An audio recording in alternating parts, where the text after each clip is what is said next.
মেয়ে চুপ থাকো, আমি সব বুঝিয়ে বলছি। আমি যখন জানতে পারি আমার সবচেয়ে বড় শত্রু বিয়ে করছে, তখন দৌড়ে ছুটে যাই ওই ঠিকানায় আর গিয়ে দেখি ওই বাড়িটা তোমাদের। তখন আমার মাথায় রক্ত চড়ে গেল। আমি সোজা চলে যাই যে রুমে বড় বসে আছে সেই রুমে, আর পিটিয়ে তাকে রক্তাক্ত করে দিই এবং আমার লোকজনকে বলি ওকে নিয়ে বাইরে ফেলে দিয়ে আসতে। তারপর কাজীকে বলি আরেকটা পেপার রেডি করতে, সেখানে আমার নাম দিয়ে। কাজী তোমার রুমে যায় তখন, আর সেইখানে ওই শয়তানের বাচ্চাটাও তোমার রুমে যায় জোর করে। সেই খবর যখন আমার লোকেরা আমাকে দিল, তখন আমি আবার তোমার রুমে গিয়ে দেখি ওকে জড়িয়ে ধরে তুমি কান্না করছো। আর তখন সেটা দেখে আমার মাথায় আবার রক্ত চড়ে যায়। তখন আমি তোমাকে সেখান থেকে নিয়ে এসেছি, বুঝলে? এখন listen, you are my wife. আর তুমি থানায় গিয়ে এন্ট্রি করে আসতে পারো। বিয়ের পর হাজবেন্ড ওয়াইফ একসাথে থাকবে, একসাথে বেড শেয়ার করবে, সেটাতে কোনো ক্রাইম নয়, রাইট? আর হ্যাঁ, তুমি কোথাও যাবে না। আজ ইভেন এখনই তুমি রেডি হয়ে রুমে আসো, একটু পর আমরা লিগ্যালের বিয়ে করব। তে ওর কথা শুনে কি বলবে তার হুঁশ নেই। শেষে কিনা এমন একটা লোকের সাথে বিয়ে হলো যে কিনা মেয়েটাকে রেসপেক্টই করে না। হায় রে কপাল, এখন আমি তার হাতের পুতুল হয়ে রয়ে গেলাম। হায় রে। কাজে আসলো, আবার বিয়ে হলো সব নিয়ম মেনে। তেকে সাজিয়ে গুছিয়ে জঙ্কুকের রুমে বসিয়ে রাখা হলো। তে ভয়ে গুটিসুটি হয়ে বেডের এক সাইডে শুয়ে আছে, আর এদিকে জঙ্কুক একটা ওয়াইনের বোতল হাতে নিয়ে দরজাটা খুব শব্দ করে খুলল। আওয়াজটা যে তের কানে গেল, সে অমনি লাফিয়ে উঠল। জঙ্কুক এক পাশে আলমিরা থেকে বড় একটা টাকার ব্রিফকেস বের করলো। ব্রিফকেসের ভিতরে থাকা সবগুলো টাকা তের উপর ঢেলে দিল।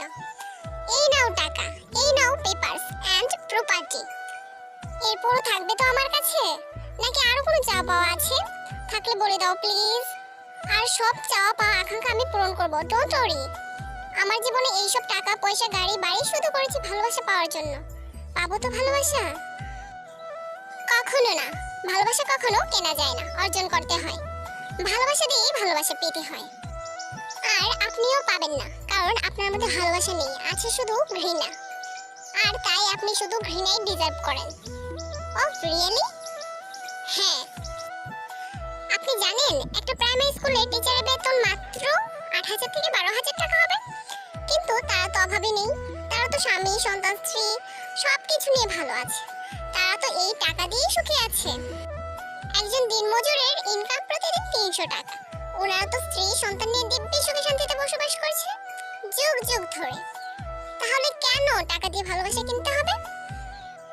একজন মেয়ে স্বামী সন্তানের মুখের দিকে তাকিয়ে শত অভাব অনটন অত্যাচার যা কিছু আছে সব কিছু মেনে নিয়ে জীবন পার করে দিতে পারে এবং তার স্বপ্নগুলোকে সব বিসর্জন দিতে পারে। এতক্ষণ তের কথাগুলো এক মনে শুনছিল জঙ্কুক। এখন আর সহ্য করতে পারল না, তাই চিৎকার করে উঠল। তাহলে কেন ৭ বছরের একটা ছেলে বাচ্চাকে তার মা ছাড়া হতে হলো? কেন তার চোখের সামনে তার বাবাকে ছটফট করে মরে যেতে হলো? কি করেছিল সেই ভালোবাসার মানুষটি তখন? আমি চাই না এমন ভালোবাসা, আর আমি চাই না এমন সংসার। I hate love and I love money. চিৎকার করতে করতে জঙ্কুক রুম থেকে বের হয়ে গেল। আর এদিকে তে কিছু বুঝে উঠতে না পেরে তার অসুস্থ বাবার কথা চিন্তা করতে করতে একসময় ঘুমিয়ে পড়ে। সকাল ৯টায় তের ঘুম ভাঙে জঙ্কুকের চিৎকারে। তে জঙ্কুকের চিৎকার শুনে ধরফর করে উঠে বসে পড়ে এবং সামনে তাকিয়ে দেখে একটা ওয়াইনের বোতল হাতে নিয়ে জঙ্কুক দাঁড়িয়ে আছে। এই মেয়ে, আমার রাতের ঘুম নষ্ট করে এখন তুমি শান্তিতে ঘুমাচ্ছ, তাই না? এই কথাটি বলে জঙ্কুক ধপাস করে তের কোলের ওপর পড়ে গেল। আর তেও তার ভর সামলাতে না পেরে বিছানার উপর শুয়ে পড়ে। এদিকে তে মনে মনে জঙ্কুকের গোষ্ঠী উদ্ধার করছে। বেটা হাতি ঘোড়া মহিষ, এত বিশাল একটা দত্তের মতো শরীরে আমার উপর এসে পড়েছে, গুন্ডা কোথাকার। এইসব বলতে বলতে নিজের উপর থেকে জঙ্কুককে সরানোর বৃথা চেষ্টা করলো তে। জঙ্কুক এক বিন্দু পরিমাণ নড়েনি এবং তেকে জড়িয়ে ধরে শুয়ে পড়েছে। তে অনেকক্ষণ চেষ্টা করে ব্যর্থ হলো, তারপর সে নিজেই শুয়ে পড়ল। ৪ ঘন্টা পর জঙ্কুকের ঘুম ভাঙে এবং তাকিয়ে দেখে সে তেকে জড়িয়ে ধরে শুয়ে আছে।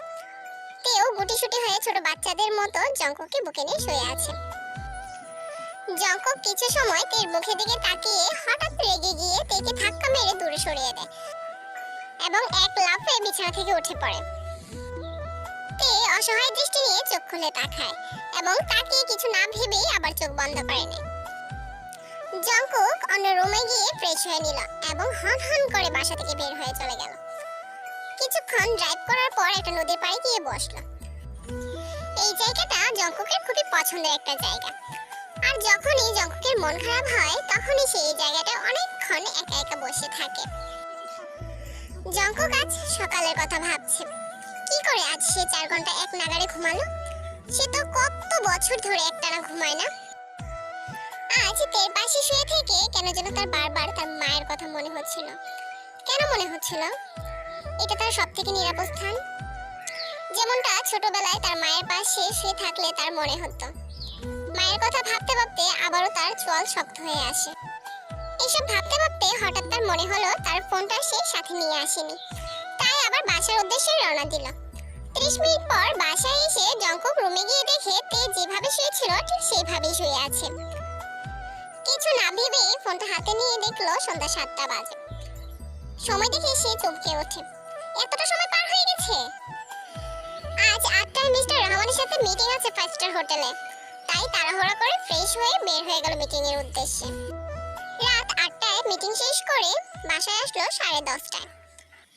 বাসায় আসার সাথে সাথে একজন সার্ভেন্ট কাঁপতে কাঁপতে তার সামনে এসে দাঁড়ায়। জঙ্কুক তার দিকে তাকিয়ে জিজ্ঞেস করে, কি হয়েছে হাফিজ কাকা? কিছু প্রয়োজন? কিছু বলবে? Sir sir ma'am. কি ম্যাম কি? ম্যাম গত রাত থেকে একবারও নিচে আসেনি, কিছু খায়ও নি। কোনো কিছু না ভেবে দৌড়ে তার রুমে চলে গেল এবং গিয়ে দেখে তে যেভাবে শুয়েছিল ঠিক সেই জায়গাতেই পড়ে আছে। জঙ্কুক তেকে তার কাছে আনে এবং ডাকতে থাকে, এই তে তে। মাথা ঝাঁকিয়েও দেখে কিন্তু তের কোনো সেন্স নেই। চোখে পানি ঝাপটা দেওয়া হয়, তারপরও তার কোনো হুঁশ নেই। তের এই অবস্থা দেখে জঙ্কুক ডক্টরকে খবর দেয়। ডক্টর আসে এবং তেকে চেক আপ করছে, আর জঙ্কুক চুপচাপ দাঁড়িয়ে আছে। 2.5 মিনিট পর, আচ্ছা জঙ্কুক, তোর কি মাথা ঠিক আছে? তুই এত দায়িত্বহীন হলি কি করে? আমি তো জানতাম বরাবরই তুই একজন দায়িত্বশীল ব্যক্তি। এই রুদ্র, অযথা জ্ঞান দিস না তো। আমাকে বল তো কি হয়েছে পেশেন্টের। এখন তোর ফাও পেঁচাও শুনতে পারবো না। এই তো নিজে ডেকে এনে আবার নিজে ইনসাল্ট করছিস। আমি চলে যাচ্ছি, আমি আর তোর বাসায় কখনোই আসবো না। প্লিজ ইয়ার, এখন তুই আমার সাথে রাগ করছিস? তুই তো আমার সেই স্কুল লাইফের ফ্রেন্ড, তুই তো জানিস আমার রাগ উঠলে আমার কোনো মাথা ঠিক থাকে না।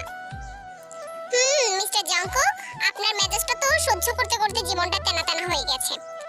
চুপ শালা, এখন বাজে কথা বন্ধ কর, আগে কাজের কথা বল এবং সেইটা কর। সেই কাজটা অলরেডি হয়ে গেছে। তের জ্ঞান কিছুক্ষণের মধ্যেই ফিরে আসবে। আমি ইনজেকশন পুশ করে দিয়েছি, আর ওর সেন্সলেস হওয়ার একটাই কারণ জঙ্কুক। কি কারণ? ও একটানা 2 দিন ধরে না খেয়ে আছে, তাই শরীরের এই কন্ডিশন, খুবই উইক। এই কয়েকটি দিন তুই ওকে খুব যত্নে রাখিস, বিশেষ করে হেলদি ফুড খাওয়াতে হবে। আচ্ছা, একটা মেয়েকে হুটহাট করে বিয়ে করে তুলে নিয়ে আসলি আর ওর দায়িত্ব নিলি না? ওর ভালো মন্দ সবকিছু দেখার দায়িত্ব তো এখন তোর। জঙ্কুক চুপচাপ রুদ্রের সব কথা শুনছে।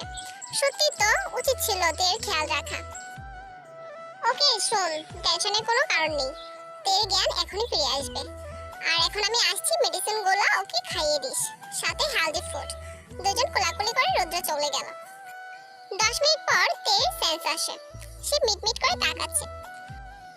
বাইরে প্রচুর বৃষ্টি হচ্ছে। তে যেহেতু চোখ খুলে তাকিয়েছে, তাই জঙ্কুক সার্ভেন্টকে ফোন দিয়ে বলে একটা হেলদি স্যুপ